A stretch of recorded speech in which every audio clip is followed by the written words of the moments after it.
Battle Through the Heavens. Pertempuran melewati langit. Audiobook, novel silat. Episode 21. Bab 106 Keberangkatan. Xiao Yan keluar dari rumah lelang untuk berdiri di persimpangan jalan yang ramai. Dia menatap kota yang telah dia kenal selama lebih dari 10 tahun untuk waktu yang lama sebelum menghela nafas kesepian. Saat dia dengan erat mengepalkan tinjunya, seolah-olah untuk meningkatkan moralnya, dia dengan lembut berkata pada dirinya sendiri, dunia luar pasti akan lebih mengasyikkan. Xiao Yan tersenyum saat dia membuang sedikit depresi terakhir di hatinya dan berjalan maju melangkah selangkah demi selangkah, dia menghilang ke kerumunan. Setelah menyiapkan semua persediaan, Xiao Yan memutuskan untuk bersantai dan dengan tenang menikmati rutinitas yang damai selama 2 hari tersisa. Memahami suasana hati Xiao Yan, Yao Lao tidak mengatakan apapun untuk mengganggunya dan membiarkan Xiao Yan merencanakan hari-harinya. Sun Er yang tanggap bisa merasakan sesuatu dari ketenangan Xiao Yan selama 2 hari ini, sehingga gadis kecil itu menemaninya kapanpun dia punya waktu, matanya yang hidup dipenuhi keengganan dan kerinduan. Dihadapkan dengan tanda ini, Xiao Yan merasa agak tidak berdaya. Satu-satunya hal yang bisa dia lakukan adalah dengan lembut menghibur Sun Er ketika mereka berdua saja yang meningkatkan moodnya sedikit. Saat Xiao Yan berjalan di jalan kecil di Klan, dia dengan malas meregangkan punggungnya. Hari ini adalah hari dia akan pergi, sebenarnya dia baru saja melihat ayahnya untuk memberitahu dia tentang rencananya. Meskipun Xiao Zhen sangat enggan mendengar kabar kepergian Xiao Yan, dia jelas tahu bahwa Xiao Yan tidak bisa dibatasi di kota hutan yang kecil dan diberikan bakatnya, hanya di langit dunia luar yang tak berujung dia bisa melambung. Untuk isi hatinya. Saat anak burung elang tumbuh besar, ia akan membubung di langit. Yan Er, di masa depan, jika kamu punya kesempatan, kamu bisa pergi ke Stone Desert City di luar Kekaisaran Jiama untuk melihat-lihat. Kakak pertama dan kedua Anda telah memantapkan diri di sana. Dalam beberapa tahun terakhir ini, mereka mendirikan kelompok tentara bayaran bernama Desert Steel, yang telah menjadi kekuatan yang cukup besar di daerah itu. Saat Xiao Yan memikirkan kembali apa yang dikatakan ayahnya di ruang kerja, senyum kecil muncul di wajahnya.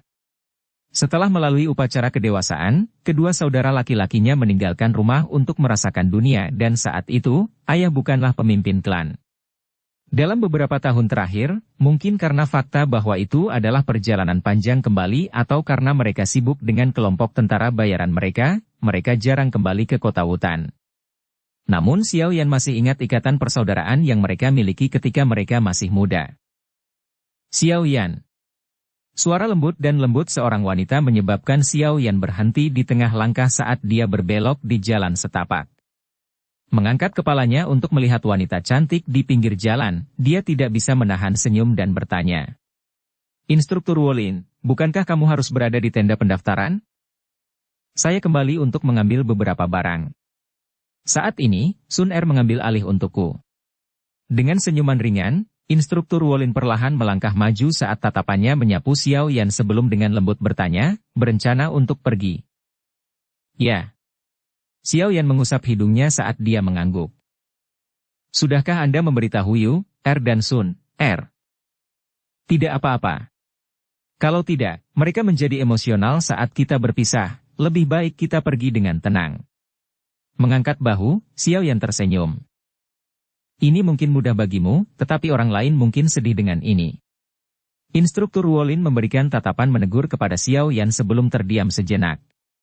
Segera setelah itu, dia dengan lembut berkata, saya berharap setahun kemudian, saya akan mendengar berita tentang seseorang yang bentrok dengan fraksi awan berkabut. Sedikit kaget, Xiao Yan tersenyum dan mengangguk. Setelah tinggal di klan selama beberapa hari, akan ada beberapa mulut keras yang akan berbicara tentang situasi antara Nalan Yanran dan dirinya sendiri, sehingga Xiao Yan tidak menanyakan bagaimana dia tahu. Sebenarnya, aku sangat tertarik untuk mengetahui, ketika dia mengetahui seberapa besar kekuatan yang kamu miliki sekarang, ekspresi seperti apa yang akan dia miliki? Senyum nakal tiba-tiba muncul di wajah Instruktur Wolin. Mengulurkan tangannya, Xiao Yan terus berbicara dengan Instruktur Wolin beberapa saat sebelum pergi. Di bawah tatapan penuh perhatiannya, dia perlahan menghilang di ujung jalan saat dia berjalan pergi. Xiao Yan mengikuti jalan kecil dan memasuki kamarnya. Dari bawah bantal, dia mengambil 3 cincin penyimpanan. Mengenakan salah satu cincin merah tua di jarinya, dia dengan hati-hati menempatkan 2 lainnya di dadanya. Meskipun ketiga cincin itu semuanya bermutu rendah, mereka masih merupakan benda yang tak ternilai harganya. Saat bepergian keluar, seseorang seharusnya tidak secara terang-terangan menunjukkan kekayaannya. Xiao Yan dengan jelas memahami prinsip ini. Hal-hal yang dibawa Xiao Yan bersamanya sangat sederhana, semua barangnya disimpan di dalam cincin. Saat dia berdiri di depan pintu, Xiao Yan menatap ke ruangan yang sekarang kosong dan tertawa terbahak-bahak yang disertai dengan suara derit lembut dari pintu yang menutup. Dari celah-celah pintu, sinar terakhir sinar matahari perlahan menghilang. Kepergian Xiao Yan tidak mengganggu siapapun. Seorang pemuda berpakaian umum berjalan keluar dari pintu masuk utama dengan tangan kosong sebelum perlahan menghilang di ujung jalan di bawah tatapan hormat dari penjaga klan. Mungkin para penjaga ini tidak tahu bahwa ketika dia pergi kali ini, itu akan menjadi 1 tahun sebelum dia kembali ke rumah. Pikiran Sun Er tidak tenang, di dahi gadis muda, melankolis bisa dilihat. Siapapun bisa tahu dari matanya yang bingung bahwa hatinya tidak ada di dalamnya hari ini. Junior Sun Er, minumlah air. Suara laki-laki yang lembut terdengar di samping Sun Er. Seorang pemuda tampan saat ini sedang tersenyum sambil memegang secangkir air tawar di tangannya. Alur pikirannya tergelincir, Sun Er mengangkat kepalanya untuk menatap pemuda tampan di sampingnya. Pemuda ini adalah yang terkuat di antara tim pendaftaran saat ini, bahkan Luo Bu jauh lebih lemah darinya. Terlebih lagi orang ini tidak memiliki ekspresi senyum palsu dari Luo Bu yang dapat dengan mudah dilihat. Ketika Sun Er mengobrol dengan siswa perempuan lainnya, dia menemukan bahwa banyak gadis dalam tim memiliki kesan yang baik pada pemuda ini yang tidak hanya kuat tapi juga gagah dan lembut. Namun, meskipun senyum anak muda itu lembut dan tidak menyinggung, itu tidak bisa menarik banyak perhatian Sun Er. Dia meliriknya sebelum menggelengkan kepalanya. Tidak perlu. Terima kasih. Sikap dingin Sun Er tidak menyebabkan perubahan apapun pada ekspresi pemuda itu. Dia mengangkat bahunya seolah-olah dia tidak keberatan sama sekali dan menyimpan secangkir air sambil tersenyum ringan dan berkata, dalam tes pendaftaran hari ini, jika bukan karena bantuan Junior Sun Er, aku khawatir kita akan kebanjiran bekerja, maaf atas masalah ini. Instruktur Wolin meminta saya untuk datang dan membantu. Sun Er menggelengkan kepalanya dan menoleh saat dia menatap anak muda yang sepertinya masih banyak yang ingin dia katakan sebelum dengan lembut bertanya. Senior, bisakah aku punya waktu sendiri? Hehe, maaf. Saya sering berbicara terlalu banyak. Maaf mengganggu Anda. Senyum pemuda itu berubah sedikit lamban. Segera setelah itu, dia tersenyum sambil mengangguk sebelum berbalik untuk berjalan menuju tenda. Hei, Lin Nan, apa yang terjadi? Apakah Anda memiliki perasaan padanya? Saat dia mendekati tenda, suara senang dan menggoda tiba-tiba terdengar. Menjeda langkahnya, pemuda yang dinamai Lin Nan melirik ke arah ekspresi tersenyum Luo Bu. Santai, dia bersandar di tiang tenda di dekatnya dan menyesap cangkir di tangannya. Tatapannya sedikit miring saat dia menatap gadis muda kurus di bawah sinar matahari. Gairah menari-nari di dalam mata itu saat dia berkata. Sangat jarang melihat gadis kelas atas, tidak ada gadis di akademi yang bisa dibandingkan dengannya. Namun dia tidak tertarik padamu. Luo Bu bercanda dan tersenyum. Minat perlu dipupuk, masih ada waktu. Apa terburu-buru? Lin Nan tersenyum ringan dan berkata. Dia memiliki hubungan yang baik dengan pria bernama Xiao Yan. Luo Bu tampaknya sembarangan mengeluarkan komentar itu, tetapi dia melirik ke arah gadis muda di kejauhan pada saat yang sama. Cangkir air yang bergoyang menjadi sedikit lamban saat alis Lin Nan berkerut erat. Apakah orang itu benar-benar bertahan 20 putaran dengan instruktur Wolin? Memang benar. Hari itu Anda sedang menguji dengan beberapa orang lain sehingga Anda tidak bisa melihat tetapi kita semua secara pribadi menyaksikan instruktur Wolin menggunakan ular air. Tapi orang itu masih bisa menahannya. Luo Bu berkata dengan nada yang dalam. Saat dia mengingat pertarungan hari itu, kilatan keterkejutan tidak bisa membantu tetapi melintas di wajahnya. Lin Nan mengencangkan cengkramannya dan menghabiskan semua air di cangkir dalam satu tegukan. Bibirnya melengkung saat dia berkata. Bahkan jika itu benar, aku tidak akan menyerah karena itu. Bakat latihan pria itu memang sangat hebat, namun jika kita membandingkan bagaimana cara menjilat wanita, dia jauh dari level saya. Hei, sebagai tambahan dia akan meninggalkan Sun Er selama setahun, di tahun ini, aku punya banyak waktu untuk membuat perasaan Sun Er padanya goyah. Pada titik ini, Lin Dan agak bangga pada dirinya sendiri. Sebagai pemain berpengalaman, dia yakin dia tahu bagaimana cara menangkap hati seorang gadis muda. Sun Er. Pada saat ini, di luar alun-alun, instruktur Ruolin tiba-tiba berlari sebelum akhirnya berhenti di depan gadis muda itu. Terngangah, dia dengan lembut berkata. Dia pergi. Tangan kecil Sun Er sedikit gemetar saat dia terdiam sejenak sebelum sedikit memiringkan kepalanya. Sun Er, jangan sedih. Pemisahan ini tidak selamanya. Instruktur Ruolin menghela nafas dan menghibur saat dia melihat Sun Er yang sekarang diam. Baik. Dengan ringan menganggukkan kepalanya, Sun Er tiba-tiba berdiri dan di bawah tatapan bingung dari instruktur Ruolin, dia berjalan menuju duo di luar tenda, Lin Nan dan Luo Bu. Gadis muda itu perlahan berjalan, akhirnya berhenti tepat di depan duo itu. Tidak ada jejak kemarahan yang terlihat di wajahnya yang lembut sementara matanya yang cerah menatap Lin Nan dan dia dengan lembut berkata. Senior, maukah kamu menemani Sun Er untuk berlatih? Lin Dan menjadi linglung setelah mendengar permintaan Sun Er. Lama kemudian dia tersenyum dan berkata, tentu saja aku tidak akan menolak permintaan seperti itu dari junior Sun Er. Selama pertarungan aku akan menekan kekuatanku ke levelmu. Sun Er mengedipkan bulu matanya yang panjang dan tanpa sepatah kata pun dia langsung pergi ke tenda, ekspresi tenang di wajahnya. Hei, kamu harus berhati-hati, kekuatannya adalah Douze dari 6 bintang. Luo Bu mengingatkan saat dia melihat wanita muda itu memasuki tenda. Saya sudah maju ke 7 bintang 2 bulan lalu. Dengan tawa ringan, Lin Dan menatap tenda, senyum di wajahnya saat dia berkata. Sepertinya ini adalah awal yang baik, kebanyakan gadis lemah di hati pada saat seperti ini. Sudut mulut Lin Dan sedikit terangkat saat dia menyikat pakaiannya sebelum memasuki tenda di bawah tatapan iri Luo Bu. Berdiri di luar tenda, Luo Bu menunggu beberapa menit sebelum tutup tenda dibuka dan wanita muda itu perlahan keluar dengan ekspresi apatis di wajahnya. Melihat Sun Er yang keluar lebih dulu, Luo Bu hanya bisa terkejut. Namun ketika dia melihat raut wajah wanita muda itu, dia tidak berani membuka mulut untuk bertanya. Wanita muda itu berdiri di luar tenda dan mengangkat wajahnya yang halus untuk menatap matahari terbenam. Saat ini pemuda itu mungkin sudah lama meninggalkan kota kan? Tangan mungil Sun Er menyisir rambut hitam di dahinya. Sesaat kemudian, dia melihat ke atas dan berkata dengan lembut kepada Luo Bu. Di masa depan, siapapun yang berbicara buruk tentang Xiao Yang Gege akan dibunuh olehku. Tertangkap oleh sepasang mata yang hidup dan bergerak itu, Luo Bu tidak bisa membuat dirinya tersenyum, melainkan yang bisa dia lakukan hanyalah merasakan hawa dingin muncul dari dalam hatinya. Menarik pandangannya, Sun Er perlahan keluar dari alun-alun.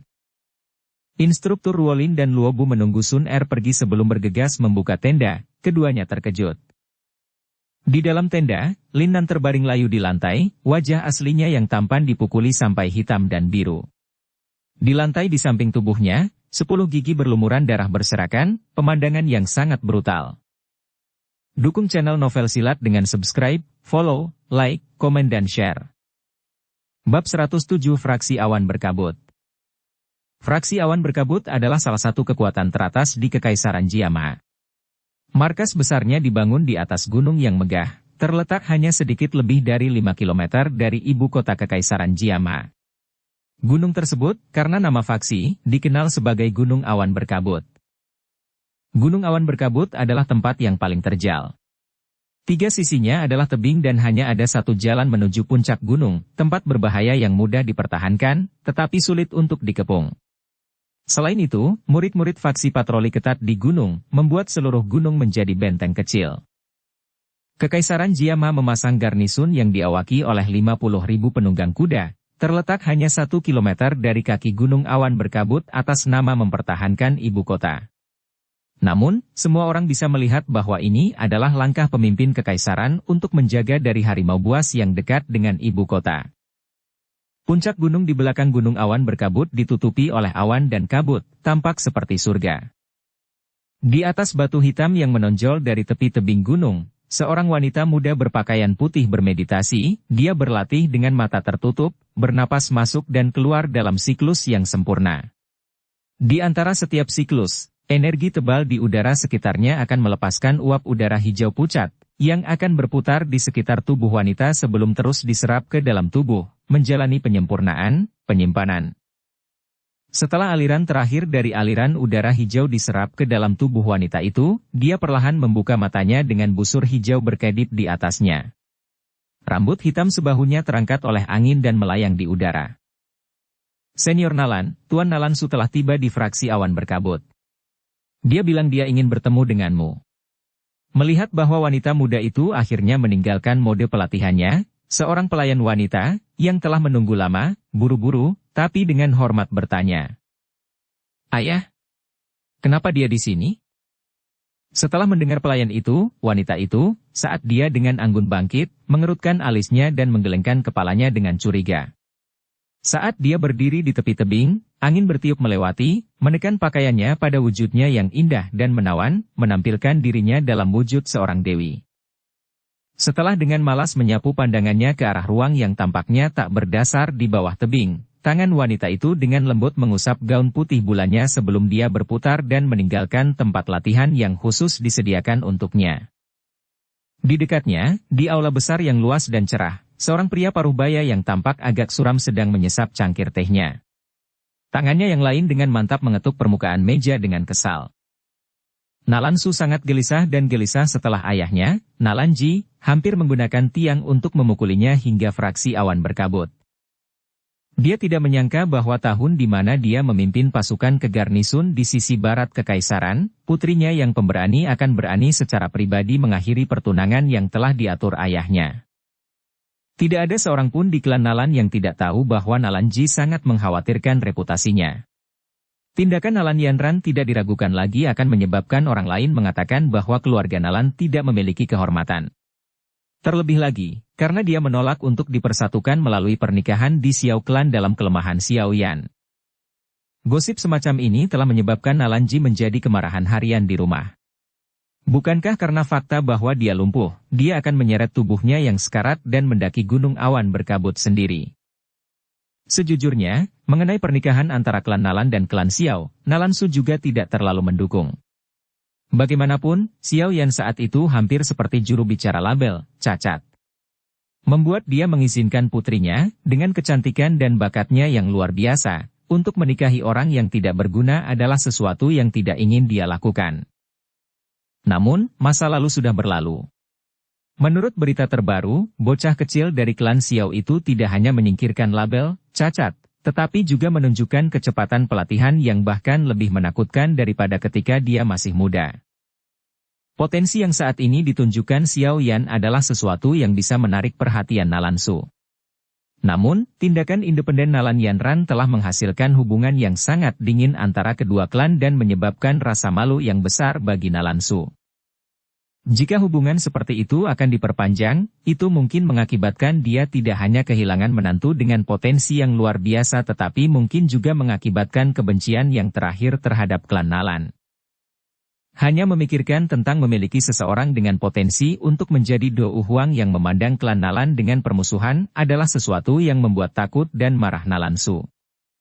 Perempuan ini, pemberontakannya tumbuh semakin kuat. Semakin dia memikirkannya, semakin marah dia. Cangkir teh di tangan Nalansu tiba-tiba mendarat dengan keras di atas meja, menyiramkan teh ke atasnya. Di sampingnya, pelayan wanita yang menunggunya mendapat kejutan. Dia dengan cepat tapi hati-hati mengganti cangkirnya. Anda seharusnya memberitahu Yan Er sebelum datang ke fraksi awan berkabut. Catatan, Yan Er mengacu pada dirinya sendiri. Tepat ketika Nalansu sangat marah, suara wanita yang jelas tiba-tiba terdengar dari aula besar. Sosok putih bulan berjalan keluar dari bawah tirai saat dia berbicara dengan manis sambil tersenyum. Apakah kamu masih melihatku sebagai ayahmu? Saya pikir setelah menjadi murid Yun Yun, Anda telah melupakan semua tentang klan Nalan. Melihat pesona putrinya yang semakin meningkat, kemarahan Nalansu sedikit mereda saat dia menyalak dengan dingin. Mengamati ekspresi mengerikan di wajah Nalansu, Nalan Yanran mengangguk tanpa daya. Dia melambaikan tangannya pada pelayan wanita di samping ayahnya, menyuruhnya pergi. Ayah, kamu tidak melihatku selama lebih dari setahun dan kamu mulai menguliahiku saat kita bertemu. Lain kali saya pulang ke rumah, saya pasti akan memberitahu ibu tentang ini. Setelah menunggu pelayan wanita pergi, Nalan Yanran segera mengangkat hidungnya dan duduk di samping Nalansu sambil bersenandung seperti anak manja. Kembali ke rumah. Kamu masih berani pulang. Mendengar kata-katanya, sudut mulut Nalansu pecah. Jika kamu berani pulang, kami akan melihat apakah kakekmu akan mematahkan kakimu atau tidak. Sambil menempelkan bibirnya, Nalan Yanran, yang sangat menyadari situasinya, dengan jelas memahami arti kata-kata Nalansu. Kamu harus menyadari motif saya berada di sini, bukan? Setelah dengan ganas meminum seteguk teh, Nalansu berkata dengan ekspresi sedingin es. Ini tentang putusnya pertunanganku, kan? Tangan halus Nalan Yanran memainkan rambut panjangnya saat dia berkata dengan samar.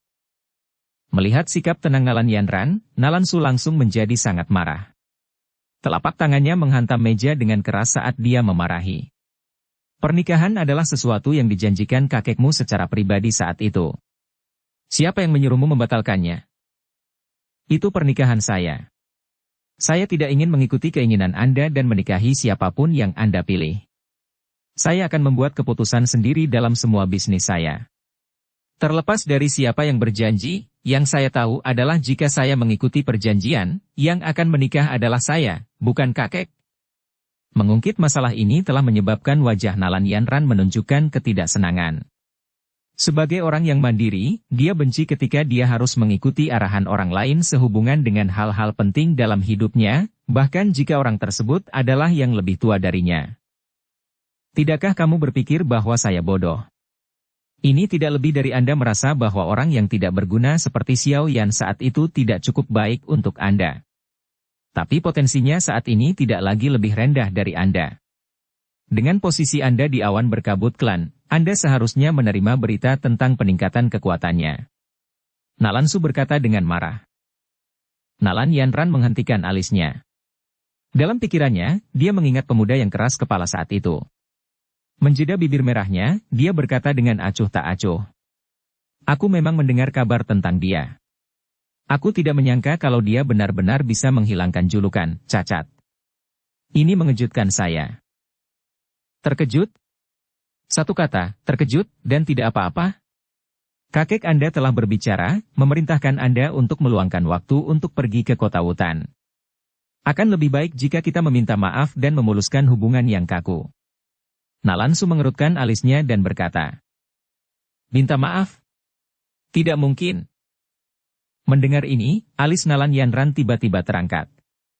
Menolak tanpa ragu sedikit pun, dia dengan dingin berkata. Meskipun Xiao Yan itu tidak lagi tidak berguna, aku, Nalan Yanran, tetap tidak akan menikah dengannya. Bahkan tidak menyebutkan akan meminta maaf. Jika Anda suka, Anda bisa pergi sendiri. Bagaimanapun, saya tidak akan sampai ke kota Wutan lagi. Anda tidak punya ruang untuk mengatakan tidak. Kekacauan ini disebabkan olehmu, jadi kamu harus pergi dan membereskannya untukku. Melihat bahwa Nalan Yanran benar-benar menolaknya, Nalansu tiba-tiba menjadi sangat marah. Aku tidak akan pergi. Dengan wajah dingin, Nalan Yanran mengangkat dagu putih saljunya, wajahnya membawa kerapuhan sejak dia lahir. Bukankah itu Xiao Yan sangat mampu? Karena dia berani menyetujui tantangan 3 tahun saat itu, aku, Nalan Yanran, akan menunggunya untuk menantangku di sini di fraksi awan berkabut.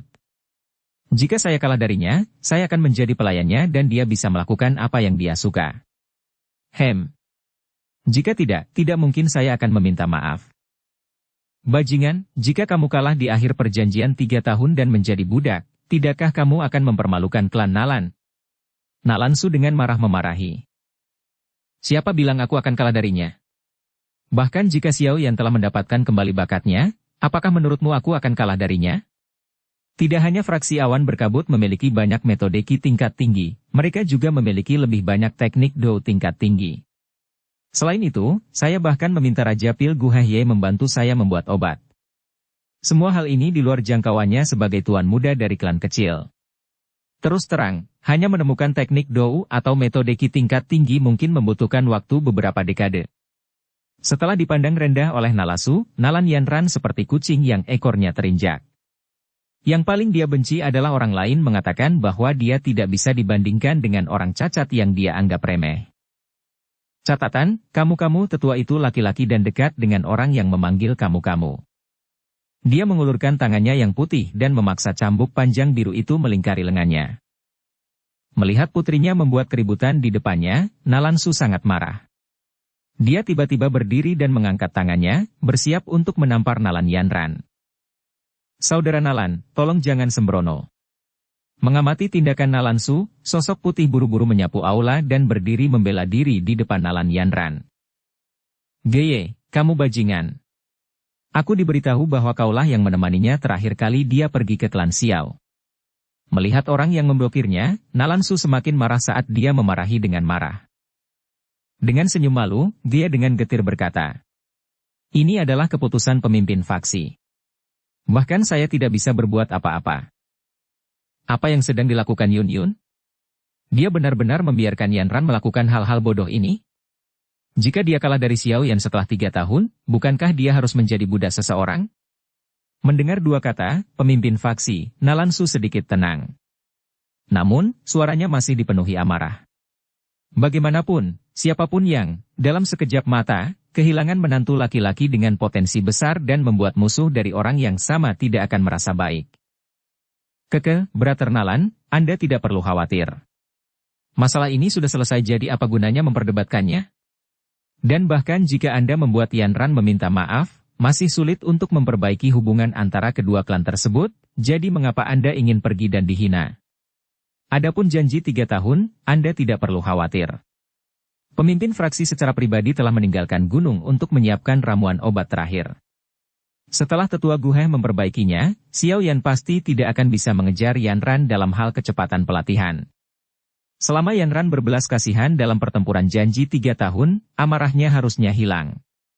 Kata dia sambil tersenyum. Jenis obat apa yang memiliki efek seperti ini? Nalansu bertanya dengan cemberut. Kakak. Ini, saya tidak bisa mengatakannya. Resepnya adalah sesuatu yang secara tidak sengaja ditemukan oleh tetua Guhe dari dalam pegunungan selama pelatihannya tahun lalu. Itu harus menjadi sesuatu yang ditinggalkan oleh orang-orang dari masa lalu. Adapun efek obatnya, kamu akan tahu kapan waktunya tiba. Dia diam-diam berkata. Melihat Gela tidak mau berbicara lebih banyak, Nalansu hanya bisa melambaikan tangannya tanpa daya. Dia melirik wajah keras kepala Nalan Yanran yang bersembunyi di belakang Geya dan tanpa daya menginjak kakinya. Dia dengan kesal berkata, "Lupakan, aku tidak bisa diganggu olehmu. Jika kamu dikalahkan dan menjadi budak, lebih baik kamu tidak memberitahu siapapun bahwa kamu berasal dari klan Nalan. Aku tidak bisa kehilangan muka sebanyak itu." Setelah menyelesaikan kalimatnya, dia dengan marah keluar dari aula. Mengamati sosok yang menghilang dari pandangannya, Geya akhirnya menghela nafas lega. Berbalik, dia melihat tampilan tak berdaya serupa pada Nalan Yanran dan sekali lagi menghela nafas saat dia berkata, "Aku benar-benar tidak menyangka. Anak kecil dari Xiao Klan itu benar-benar bangun." Jadi apa, Nalan Yanran, yang duduk di kursi, berkata tidak peduli. "Yanran, kamu. Apakah kamu yakin bahwa kamu bisa mengalahkannya pada pertempuran yang dijanjikan 3 tahun? Setelah ragu-ragu sebentar, Geya bertanya. Paman Geye, kenapa bahkan kamu berpikir aku tidak bisa membandingkan dengan ciri itu, dia? Mendengar kata-katanya, Nalan Yaran langsung menjadi masam saat dia berkata. Menggelengkan kepalanya dan tertawa getir. Geya menghela nafas. Aku terus merasa ada yang aneh dengan pria itu. Mengatupkan bibirnya, tangan yang digunakan Nalan Yanran untuk mengangkat cangkir tehnya mengepal. Matanya menatap ke arah teh hijau pucat saat dia berkata dengan dingin di dalam hatinya. Aku tidak percaya kamu benar-benar bisa memanjat kepalaku. Masih ada 1,5 tahun lagi. Mari kita lihat seberapa tinggi Anda bisa mendaki dari bintang Douze. Aku, Nalan Yaran, akan menunggumu di fraksi awan berkabut. Datanglah ke tantangan yang dijanjikan jika Anda memiliki kekuatan.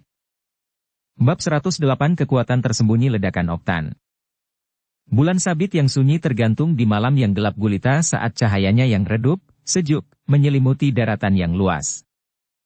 Di dalam hutan yang gelap gulita, api unggun yang lemah menari-nari dengan anggun, membawa benang cahaya hangat ke malam yang sunyi dan gelap.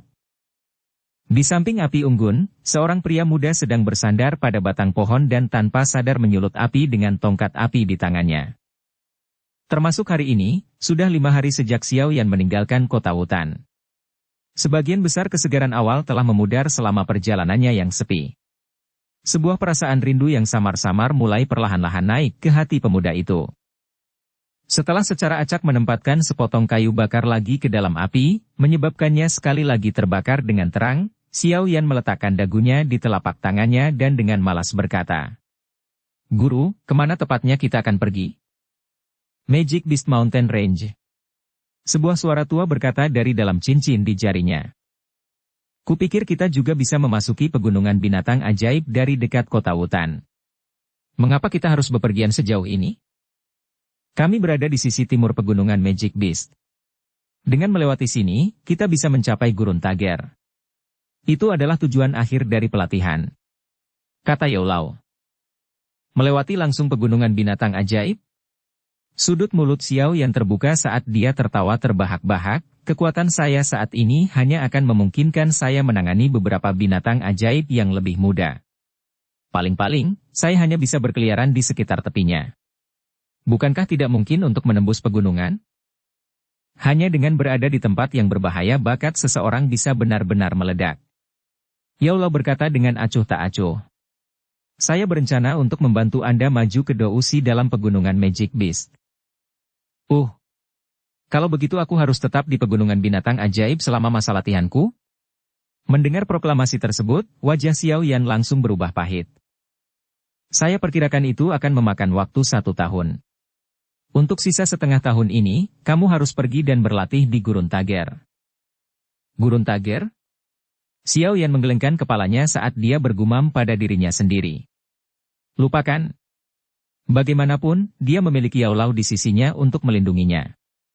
Gurunya tidak akan benar-benar membiarkan dia dimakan oleh binatang ajaib, kan? Menggosokkan telapak tangannya ke dagunya, Xiao Yan menjilat bibirnya dan bertanya sambil tersenyum. Guru, bagaimana dengan di level teknik Dou? Dasar bajingan kecil. Tidakkah kamu merasa kesal untuk membicarakannya beberapa kali setiap hari? Mendengarkan Xiao Yan mengulangi pertanyaan yang sama, Yaolao merasakan sesuatu di antara senyuman dan air mata. Dia tanpa daya menggelengkan kepalanya dan menjadi diam. Akhirnya, dia berkata, setelah pergi ke pegunungan binatang ajaib, saya akan mengajari Anda teknik Dou di tingkat. Terlalu banyak mata di luar. Jika seseorang tidak sengaja melihatnya, mungkin ada masalah. Mendengar itu akan ditunda beberapa hari lagi. Xiao Yan dengan sedih menganggukkan kepalanya. Lihatlah kebaikanmu untuk tidak sopan. Tidakkah kamu mengerti arti dari menggigit lebih dari yang bisa kamu kunyah? Tangan vakum dan telapak tangan, Anda memang telah dilatih sampai mereka mencapai kesempurnaan tetapi, ledakan oktan, Anda hampir tidak menggores permukaan. Melihat Xiao Yan yang putus asa, Yaolao tidak bisa membantu tetapi menegurnya. Hanya menggaruk permukaan? Bagaimana itu bisa terjadi? Terakhir kali melawan Jial Hiao, saya menggunakan ledakan oktan dan mematahkan lengannya. Mendengar teguran Yaolao, Xiao Yan bergumam dengan ketidakpuasan. Haha, benar. Anda mungkin telah mematahkan lengannya, namun bukankah kaki Anda menjadi mati rasa total dalam prosesnya? Jika bukan karena Anda membuat Jial Hiao lengah, paling banter pertarungan Anda akan berakhir imbang. Yaolao berkata sambil tertawa. Kekuatan serangan, ledakan oktan, cukup untuk dibandingkan dengan teknik di Dou rendah. Jika dilatih dengan benar, tidak sulit bagi kekuatan bertarung Anda yang sebenarnya untuk melebihi seseorang yang lebih kuat dari Anda dengan 2 hingga 3 bintang. Tapi di tanganmu, itu hampir menyebabkan situasi di mana kedua belah pihak terluka meski lawanmu bintang yang sama denganmu. Xiao Yan menjadi bisu. Dia dengan erat mengatupkan alisnya dan menjadi tenggelam dalam pikirannya. Dalam pikirannya, dia tiba-tiba teringat perkenalan dengan ledakan oktan dari saat Yaolao mentransfer teknik Dou padanya. Ledakan Oktan, Haishuan level teknik Dou adalah teknik pertempuran jarak dekat yang berfokus pada serangan dalam jumlah besar. Saat dikuasai, ledakannya terdiri dari 8 pulsa yang bergabung bersama dengan kekuatan serangan yang setara dengan teknik di Dou rendah. 8 kekuatan yang berbeda harus diakumulasikan secara progresif selama pelatihan. Berapa banyak kekuatan yang benar-benar Anda kuasai? Haha. Sepertinya selain gaya di permukaan, tidak ada gaya tersembunyi sedikit pun, kan? Yao Lao berkata dengan hampa. Jika kamu dapat secara diam-diam menambahkan kekuatan tersembunyi di atas kekuatan permukaan, kamu akan dapat mengejutkan Jia Liao dalam pertarunganmu dengannya saat itu dan tidak akan mengalami saat yang sulit. Bagaimana Anda melatih kekuatan tersembunyi? Wajahnya secara bertahap menjadi mengesankan saat Xiao Yan akhirnya menyadari masalah krusial yang telah dia abaikan ini. Saat kamu menggunakan ledakan Oktan di masa lalu, kamu dengan ganas menyerang dalam sekali jalan, tanpa teknik sedikit pun.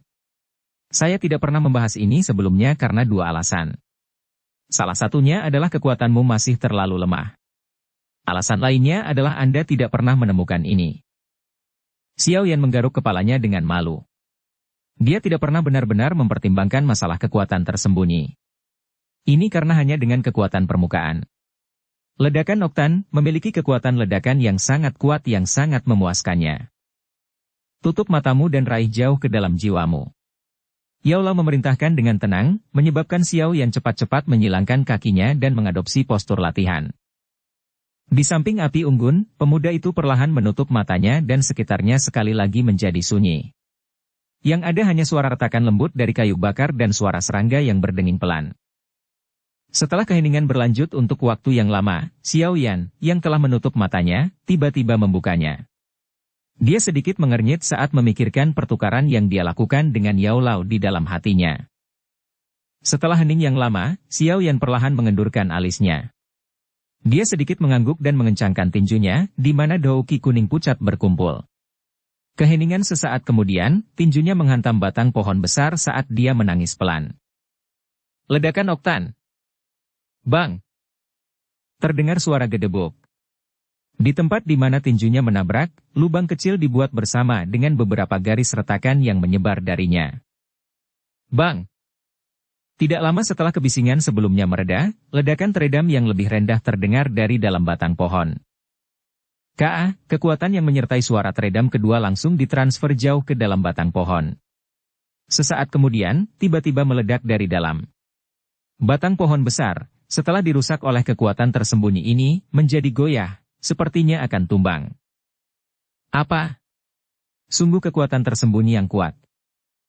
Menyaksikan kekuatan destruktif yang tampaknya berlipat ganda, Xiao Yan menjadi benar-benar tercengang. Meskipun kekuatan tersembunyi ini menghabiskan sepertiga dari douki-nya, efeknya jelas jauh lebih besar daripada douki yang dikonsumsi. Sebuah ledakan Oktan dengan kekuatan tersembunyi benar-benar layak untuk digambarkan sebagai tandingan untuk teknik di level. Xiao Yan menghela nafas kaget saat dia perlahan menarik tinjunya. Tidak buruk, bisa melepaskan kekuatan tersembunyi pada percobaan pertamamu. Namun, itu jelas tidak mulus dan butuh waktu terlalu lama untuk kekuatan tersembunyi meledak. Selama waktu ini, jika lawanmu memiliki indera yang tajam, dia akan mampu melenyapkan kekuatan tersembunyi ini sebelum meledak. Yao Lao menyanyikan pujian sebelum berbicara dengan cara yang menunjukkan bahwa ada sedikit ketidaksempurnaan. Haha, tidak apa-apa. Ini baru pertama kali. Selama saya memiliki lebih banyak latihan, saya yakin saya akan dapat mengontrol waktu ketika kekuatan tersembunyi meledak. Xiao Yan dengan cepat melakukan beberapa pukulan cepat. Keberhasilannya dengan kekuatan tersembunyi hari ini telah meningkatkan kemampuan tempur Xiao Yan secara signifikan, pada saat yang sama, itu memberi Xiao Yan kepercayaan diri dan kegembiraan. Mengangguk kepalanya, Yao Lao ragu-ragu sejenak sebelum berkata. Meskipun mantra api memiliki kemampuan aneh untuk berkembang, level awal metode Ki ini terlalu rendah. Douki di dalam tubuh Anda hanya dapat memberikan dukungan yang cukup bagi Anda untuk menggunakan kekuatan tersembunyi beberapa kali. Jika Anda akan bertarung dengan orang lain di masa depan, Anda harus membunuh dalam satu serangan. Ledakan Oktan ini dimaksudkan untuk menjadi teknik Dou yang membunuh dengan cepat seperti petir. Xiao Yan mengangguk dengan serius. Dia jelas memahami kelemahannya, yang memiliki stamina rendah atau Douki.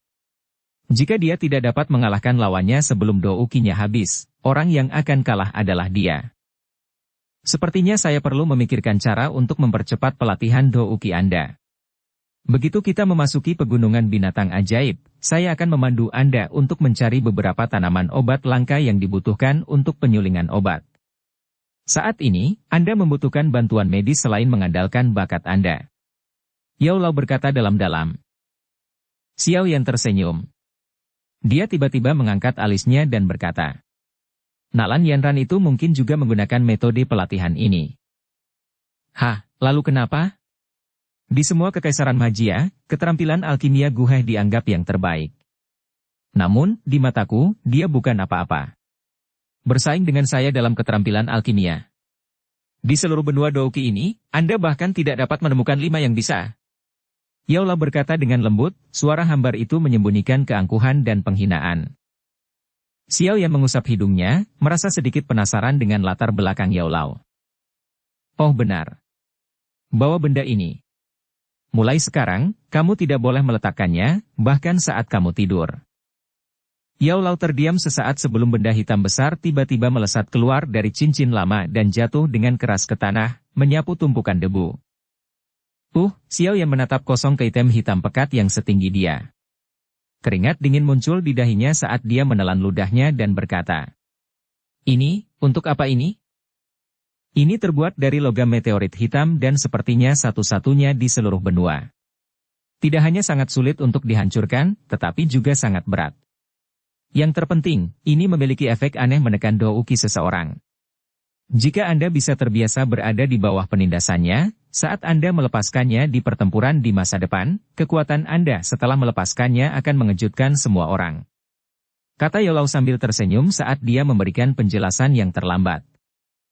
Dan teknik di level Dou yang akan saya ajarkan kepada Anda di masa depan terkait dengan ini. Bab 109 Esensi Teratai Darah. Terik matahari terik karena suhu tinggi menyebabkan permukaan tanah menjadi retak. Ketika sol sepatu menginjak tanah yang keras, gelombang panas tiba-tiba akan menyerbu sol, menyebabkan para pelancong meneteskan keringat sambil memaki-maki cuaca buruk. Di jalan kuning yang lebar, seorang anak muda yang mengenakan pakaian biasa berkeringat deras saat dia berjuang untuk berjalan. Setiap langkah yang dilakukan anak muda itu menghantam tanah dengan keras seolah-olah itu bukan 1 kaki tetapi 1 ton beban, mengeluarkan awan debu kuning.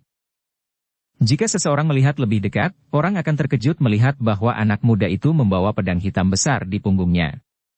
Daripada mengatakan itu adalah pedang tanpa ujung atau ujung yang tajam, itu mungkin juga disebut penggaris logam raksasa.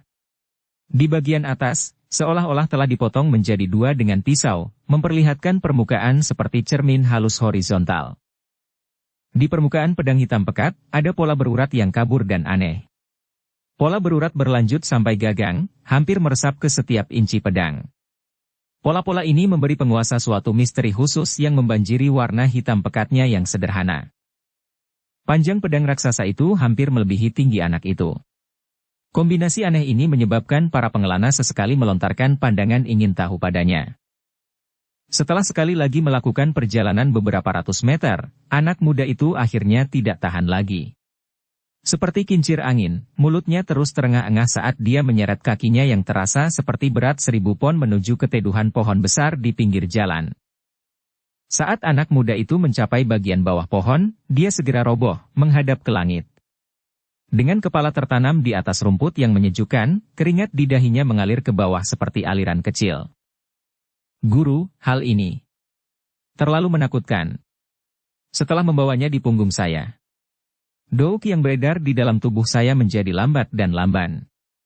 Lebih jauh lagi, bukankah dewa yang ditinggalkan ini terlalu berat? Seharusnya perjalanan sehari sudah jadi 2 hari, apalagi kita belum sampai di tujuan. Xiao yang tersentak berat saat dia melontarkan kata-kata ini, suaranya sudah agak serak karena pengerahan tenaga yang berlebihan. Hei. Pelatihan sudah secara resmi dimulai, Anda tidak bisa berharap itu sesederhana berkeliaran, bukan? Karena ini disebut latihan yang berat, Anda harus bersiap untuk menikmati perlakuan yang paling kejam. Kehidupan nyaman di kota Wutan sudah jauh dari jangkauan Anda. Di dalam ring, tawa sadis dan tua dari Yao Lao bisa terdengar.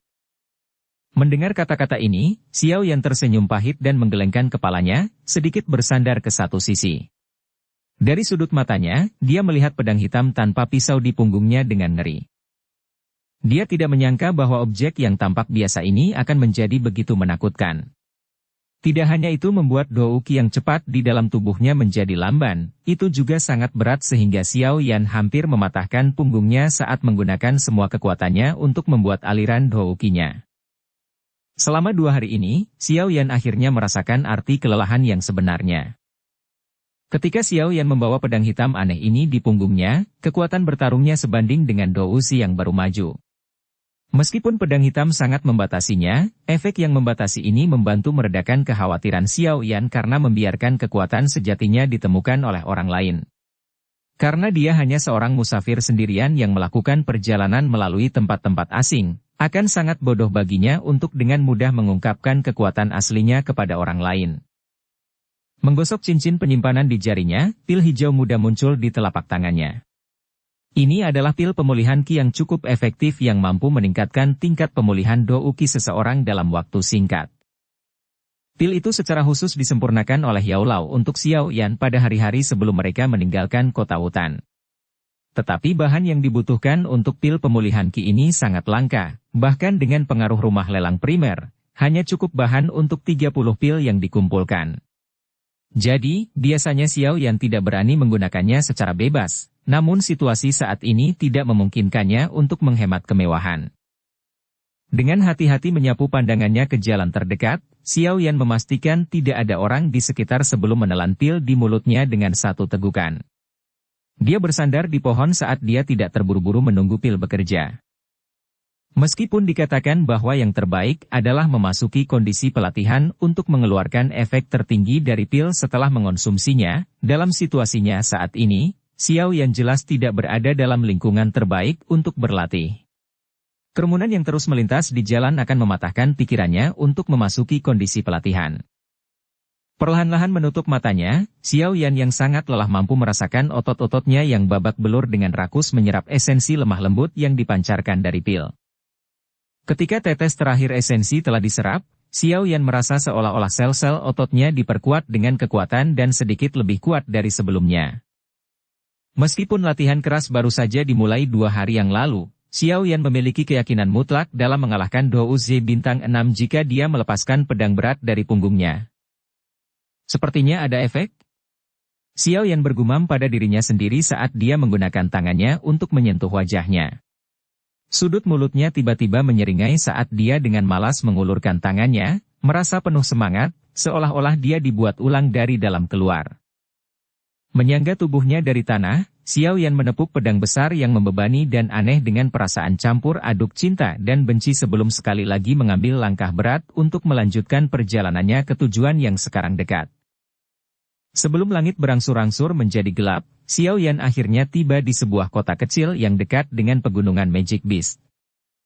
Kota kecil itu dikenal sebagai kota Qingshan, tetapi karena dekat dengan pegunungan binatang ajaib, ia juga dikenal sebagai kota binatang ajaib.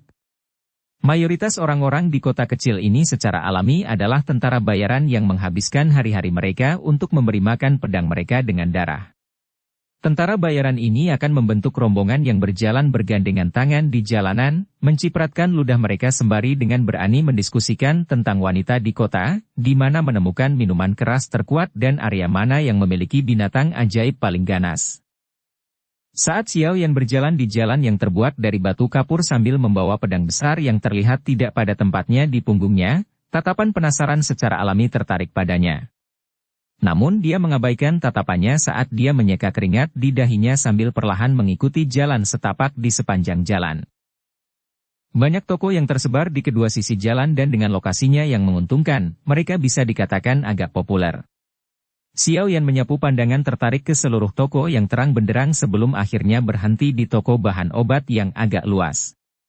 Dia menghentikan langkahnya, bergumam pada dirinya sendiri sebelum sekali lagi pindah ke toko bahan obat yang disebut tempat 1000 obat. Xiao Yan tidak terlalu tertarik pada hal-hal seperti senjata atau baju besi, tetapi dia sangat tertarik pada berbagai bahan obat yang berharga. Selama dia bisa menemukan bahan obat yang berharga, Yao Lao akan bisa mengolahnya menjadi berbagai pil penambah tenaga. Pil adalah yang paling praktis untuk bertahan hidup saat bepergian di pegunungan Magic Beast yang sangat berbahaya. Berjalan ke toko yang luas, Xiao Yan menyadari bahwa itu terang benderang oleh batu cahaya bulan yang tergantung di dinding. Saat ini, ada volume lalu lintas yang cukup tinggi di toko, menyebabkan pelayan toko menjadi sangat sibuk. Jadi, tidak ada yang menyambut Xiao Yan saat dia masuk. Meskipun tidak ada yang menyambutnya, Xiao Yan diam-diam senang. Tatapannya perlahan menyapu konter tampilan transparan sampai tiba di kotak giok kecil, sedikit linglung pada apa yang dia temukan. Obat penyembuhan? Mungkinkah ada alkemis di sini? Xiao Yan bergumam dengan heran saat dia menatap kosong pada deskripsi tertulis di bawah botol giok kecil. Menggelengkan kepalanya, tatapan Xiao Yan terus bergerak tetapi ketika dia telah melihat semua hal di konter tampilan, dia dengan kecewa menggelengkan kepalanya. Meskipun ada beberapa bahan obat kelas menengah, mereka tidak banyak berguna bagi Xiao Yan sekarang. Saat Xiao Yan bersiap untuk pergi dengan tangan kosong, tatapannya yang mengembara secara acak tiba-tiba berhenti. Tatapan Xiao Yan menembus etalase transparan untuk menatap tak tergoyahkan ke objek kuning muda di sudut. Lama berlalu sebelum dia menjilat bibirnya dan dengan santai berjalan menuju objek, memiringkan kepalanya untuk sekali lagi mengukur objek kuning muda itu. Bisakah aku merepotkanmu untuk membantuku mengeluarkan benda ini? Sedikit demi sedikit menarik pandangannya yang serakah dan bersemangat, Xiao Yan mengangkat kepalanya ke arah asisten toko pria dan berkata sambil tersenyum. Setelah dipanggil, asisten toko muda itu melirik ke arah Xiao Yan yang berpakaian sederhana sebelum melirik barang yang dia minta. Setelah menemukan bahwa itu adalah esens teratai kuning dengan nilai paling rendah, asisten toko muda itu mengerutkan bibirnya dengan tidak sabar. Dengan wajah kaku, dia mengambil item dari etalase. Yellow Lotus Essence, bahan obat tingkat rendah, 100 emas. Tidak peduli dengan sikap diskriminatif asisten toko, Xiao Yan mencibir di dalam hatinya. Dia menerima apa yang dianggap sebagai Yellow Lotus Essence dengan tingkatan paling rendah dan secara diam-diam menarik kuku jarinya dengan lembut ke permukaan, Yellow Lotus Essence. Sedikit warna merah darah gelap terungkap dari permukaan yang agak kuning. Saat dia menatap warna merah gelap yang hampir tersembunyi, sudut mata Xiao Yan sedikit bergerak-gerak. Tak lama setelah itu, mencoba untuk tidak mengungkapkan niatnya, dia menggosok hidungnya sambil menghirup dalam-dalam aroma darah aneh di jarinya. Segera, kemegahan luar biasa melonjak di kedalaman matanya. Benar saja, itu adalah esens teratai darah. Saat jantung Xiao Yan berdetak kencang karena kegembiraan, suara Yao Lao yang sedikit tercengang tiba-tiba bergema di benak Xiao Yan. Bocah kecil, keberuntunganmu tidak buruk, kamu benar-benar berhasil menemukan ramuan obat yang langka. Bab 110 Dokter Peri. Esens teratai darah adalah bahan obat bermutu tinggi yang sangat langka. Jenis ramuan obat ini biasanya tumbuh bersama dengan Yellow Lotus Essence. Kelangkaan dan penampilannya yang mirip dengan Yellow Lotus Essence membuatnya sulit bagi seseorang yang tidak terbiasa dengan mereka untuk membedakan keduanya. Seandainya Yao Lao tidak berseru ketika Xiao Yan pertama kali melihat barang ini, seorang pemula seperti dia tidak akan pernah bisa menemukan bahwa benda yang tampak biasa ini sebenarnya adalah bahan obat langka yang dia cari. Esens teratai darah juga merupakan salah satu bahan utama dalam membuat pil esens teratai darah. Ketika berbicara tentang pil esensi teratai darah, itu juga perlu untuk mengemukakan teknik ki aneh, mantra api, yang sedang dipraktikkan Xiao Yan. Perlu diketahui bahwa evolusi mantra api membutuhkan konsumsi api surgawi. Namun, menelan api surgawi bukanlah sesuatu yang aman. Api surgawi sangat keras dan juga memiliki sifat merusak yang menakutkan. Bahkan logam khusus yang terkenal karena kekerasannya, tidak akan tahan dipanggang dengan suhu tinggi api surgawi, apalagi tubuh seseorang. Jadi, agar berhasil mengonsumsi api surgawi ke dalam tubuh, memurnikan, lalu menyerapnya, beberapa hal yang sangat rumit harus disiapkan. Pil darah Lotus Essence, ini adalah yang paling penting di antara mereka. Setelah mengonsumsi pil esens teratai darah, lapisan berdarah yang aneh akan terbentuk di permukaan seseorang. Lapisan berdarah ini tahan terkena panas yang ekstrim. Hanya dengan bantuannya seseorang dapat mendekati api surgawi dan mencari kesempatan untuk melakukan langkah berikutnya. Xiao Yan telah mencoba mencari barang-barang penting yang Yao Lao katakan padanya di dalam kota hutan tetapi tidak berhasil. Dia tidak menyangka bahwa tidak lama setelah mencapai tempat baru, dia beruntung akan menemukan esens darah lotus yang langka ini.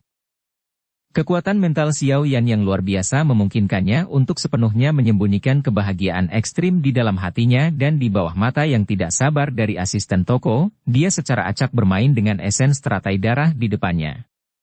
Setelah terdiam beberapa saat, dia tersenyum bertanya. Apakah ada lagi Yellow Lotus Essence di perhentian ini? Saya ingin membeli dalam jumlah besar.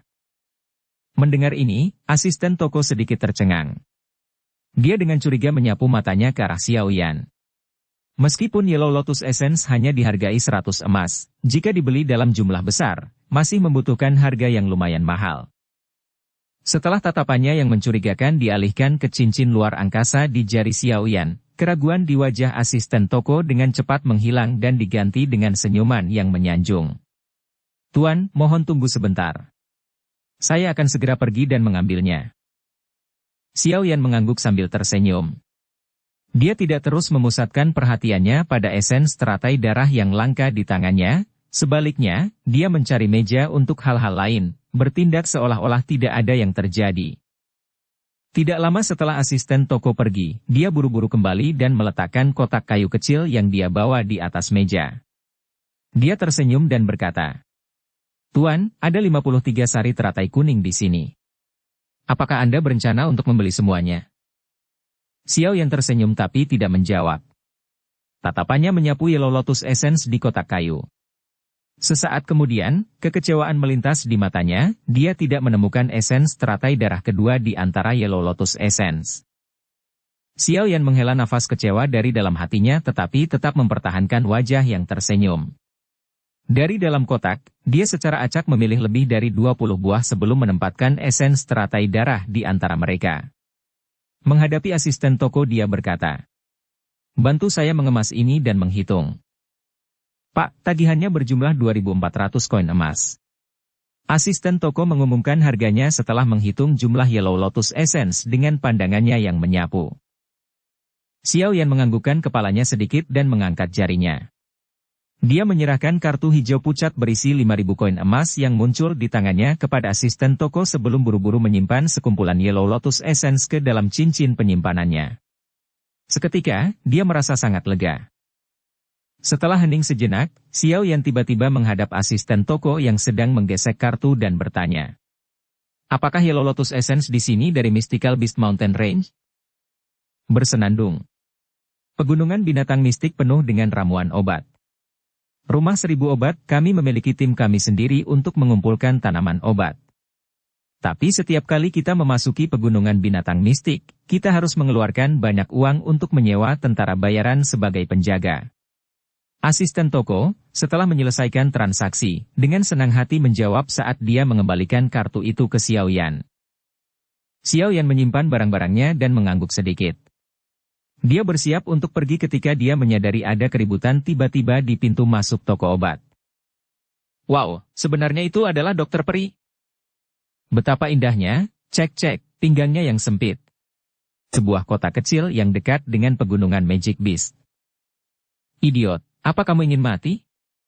Lebih dari setengah tentara bayaran di kota Qingshan telah diselamatkan oleh Dokter Peri. Jika seseorang mendengar Anda mungkin akan kehilangan lidah Anda. Dua pria yang berdiri tidak jauh dari Xiao Yan sedang berbicara. Ketika salah satu dari mereka mengucapkan kata-kata kotor, rekannya segera menghentikannya dengan ceramah yang tenang. Saya baru saja berbicara sampah, haha, haha. Merasakan tatapan tidak ramah dari orang-orang di sekitarnya, pria itu sedikit memucat dan dengan wajah malu, buru-buru melarikan diri dari toko obat bersama temannya. Dokter Peri itu? Apakah dia memiliki reputasi yang begitu baik di sini? Xiao Yan agak terkejut dengan pertukaran kedua pria itu dan reaksi para tentara bayaran.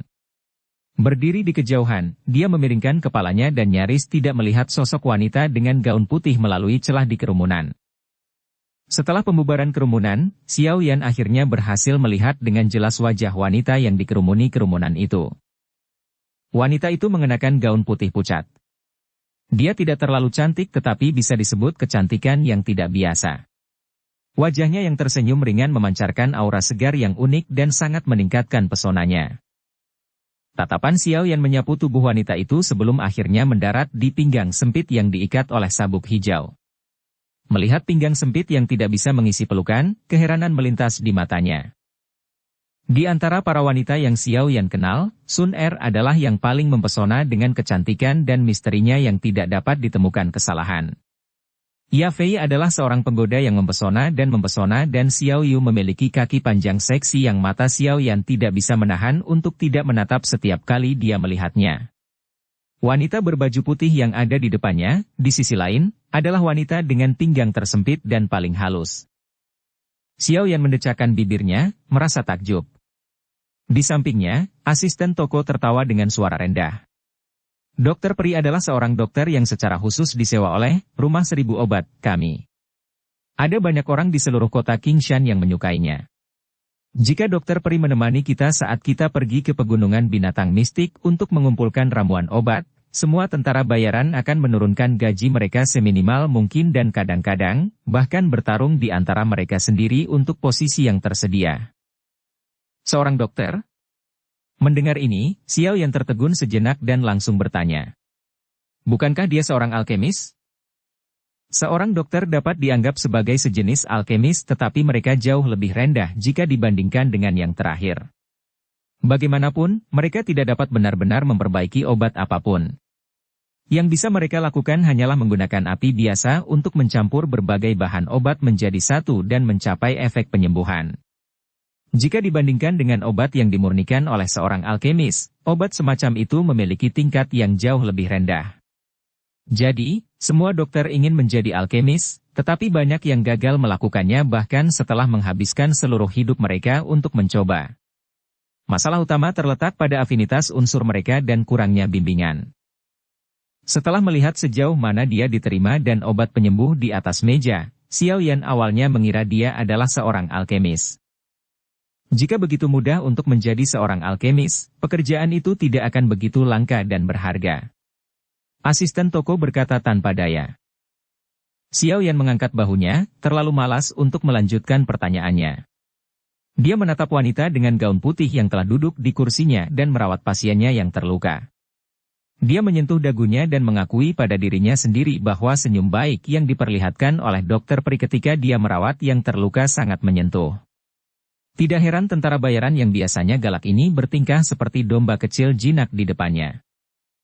Setelah berdiri di tempat yang sama dan melihat lagi pemandangan seperti gambar yang indah di hadapannya, Xiao Yan keluar dari Rumah Seribu Obat ini. Dia berjalan di jalan sebentar sebelum melirik ke langit yang gelap dan secara acak menemukan sebuah penginapan di ujung jalan. Dia menyewa kamar dan pergi. Di dalam ruangan, dia sedikit meringkuk kakinya dan menghela nafas berat. Dengan erat meraih gagang pedang berat di punggungnya dengan telapak tangannya, dia mengangkatnya dari punggungnya dengan erangan pelan dan dengan hati-hati menyandarkannya ke sisi tempat tidur. Meskipun Yao Lao telah mengatakan bahwa Xiao Yan tidak dapat melepaskan pedang yang berat bahkan ketika dia sedang tidur, Xiao Yan saat ini sama sekali tidak memiliki kemampuan untuk melakukannya. Oleh karena itu, Yao Lao mengizinkannya untuk melepasnya sementara saat dia sedang tidur. Segera setelah pedang berat yang aneh meninggalkan tubuhnya, Xiao Yan bisa merasakan bahwa douki di tubuhnya, seperti sungai air, dengan cepat dan keras mengalir di dalam tubuhnya. Xiao Yan perlahan menghela nafas. Semua pori-pori di tubuhnya tiba-tiba terbuka. Perasaan nyaman menyebabkan Xiao Yan dengan riang menjerit. Perasaan tiba-tiba menjadi kuat ini terlalu memuaskan. Memutar bahunya yang sakit, Xiao Yan melepas sejumlah besar Yellow Lotus Essence yang baru saja dia beli. Dari dalam, dia mengambil esens teratai darah dan dengan hati-hati meletakkannya ke dalam kotak giok putih yang dia ambil dari cincin penyimpanan. Sedangkan untuk Yellow Lotus Essence tingkat rendah yang tersisa, Xiao Yan hanya membuangnya secara acak ke dalam cincin penyimpanan. Sekarang setelah esens teratai darah akhirnya ada di tanganku, yang hilang hanyalah rumput roh api es dan peringkat keempat atribut es inti monster sebelum aku bisa memperbaiki pil teratai darah. Menepuk kotak giok di tangannya, Xiao Yan menyeka mulutnya dan menghela nafas. Sepertinya aku akan sibuk di masa depan. Hanya menemukan ramuan obat untuk pil teratai darah sudah membuatku pusing sekali. Sayangnya, berhasil mengonsumsi api surgawi bukanlah tugas yang mudah. Xiao Yan menghela nafas dan menggelengkan kepalanya. Badannya yang sakit akhirnya terbaring di tempat tidur dan dia diliputi rasa kantuk. Bersambung ke episode 22. Dukung kami dengan subscribe, follow, like, komen dan share. Terima kasih.